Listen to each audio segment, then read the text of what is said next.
Shadur Sanders is showing the signs of a franchise leader even while everything around him is chaotic. He has poise, resilience, and a level of accountability that veterans twice his age still can't summon. He is navigating the league's most demanding position under the brightest spotlight Cleveland has seen in years. He is delivering professionalism at a moment when the organization desperately needs a stabilizing force. Yet standing in direct contrast is Jerry Jeudy, whose behavior has become a symbol of everything the Browns are trying to leave behind. His sideline explosion wasn't just an emotional moment. It was a loud, unavoidable reminder that talent without discipline becomes a liability, not an asset. And in a league where every snap counts and every decision shapes careers, Jeudy's actions didn't simply cross a line. They exposed a divide the Browns can no longer ignore. Inside the building, coaches and executives understand the stakes. The NFL is built on culture as much as it is built on talent. Teams that win do so because their stars elevate others, not tear them down. And the film doesn't lie. Jeudy's frustration isn't coming from a place of excellence. It's coming from a season filled with drops, stalled routes, mental lapses, and squandered opportunities. When a receiver is performing at an elite level, leadership takes on an entirely different tone. But when the production isn't even close to justifying the paycheck, the outbursts start to look less like passion and more like insecurity. And when those outbursts are directed at a rookie quarterback who is doing everything right except having the experience Jeudy expects, that is when leadership breaks. That is when problems become patterns. The biggest issue, and the one that has Jimmy Haslam more frustrated than any stat line, is how Jeudy's behavior impacts the very thing Cleveland is trying to build. Shadur Sanders needs stability, support, and unity in the locker room. He needs receivers who run routes precisely, finish plays, and help him grow into the player the Browns drafted him to become. He needs veterans who understand the responsibility of shaping a young quarterback's career, not sabotaging it.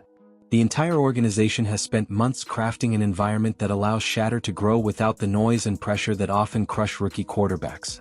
And then one explosive moment from Jeudy threatened to undo all of that work. Not because Shadur will break, he's already proven he won't, but because culture is fragile and leadership must be protected. What makes the situation even more glaring is the response from the people who were actually on the field with Shadur that day. His linemen didn't hesitate to defend him. The coaching staff never wavered. His teammates backed him publicly and privately. They saw Jeudy's actions for what they were: destructive, unnecessary, and rooted in frustration that had nothing to do with Shadur and everything to do with Jeudy's own performance. Meanwhile, Shadur continued to do what leaders do. He faced the press with composure, he took responsibility for plays that weren't even his fault, and he refused to add fuel to the fire. That kind of poise is rare, and it's why the Browns believe he can be the future of their franchise. Not because of the touchdowns he may throw, but because of the person he is when the lights are brightest and the pressure is highest.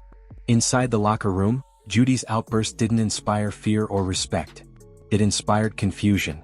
Players know when someone is projecting. They know when someone is lashing out because they're not living up to expectations. And they know when someone is punching down instead of standing up. Veterans in the room have been pulling Sanders aside, telling him to stay the course, to keep grinding, to ignore the noise, because they see what the organization sees. Shadur Sanders has the potential to be the quarterback Cleveland has waited decades to find. But for that to happen, distractions like Jeudy's meltdown must be removed, corrected, or eliminated. And that's why the Browns front office is now evaluating everything with a different lens. The season isn't lost. The team still has time to build momentum, still has games where Shadur can continue developing, and still has an opportunity to salvage something meaningful.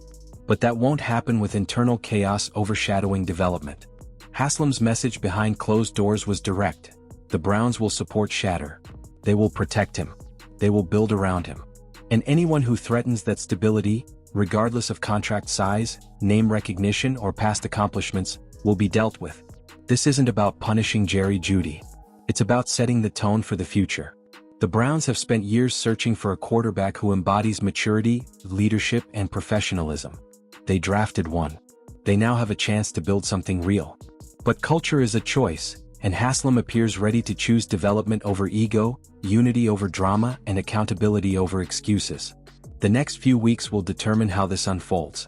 If Jeudy can swallow his pride, accept his role, and support the quarterback leading this team, he may still have a future in Cleveland. If he can't, the Browns are prepared to move on.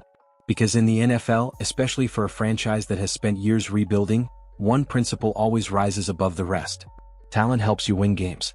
Culture helps you win seasons. and leadership helps you win eras. Shadur Sanders represents the era Cleveland wants to build. Jerry Jeudy is representing the era Cleveland is trying to leave behind. The Browns now stand at a crossroads, and the decision they make will shape the next chapter of this franchise's story. Now I want to hear from you. Do you think Jerry Jeudy has played his last meaningful snap as a Brown? Should Cleveland trade him, bench him, or give him one last chance to redeem himself? And how impressed have you been with Shadur Sanders' maturity in this situation? Share your thoughts down below, and if you're enjoying these deep dive narratives, make sure you hit like, subscribe to the channel, and turn on notifications so you never miss another breakdown of the biggest stories shaking up the sports world.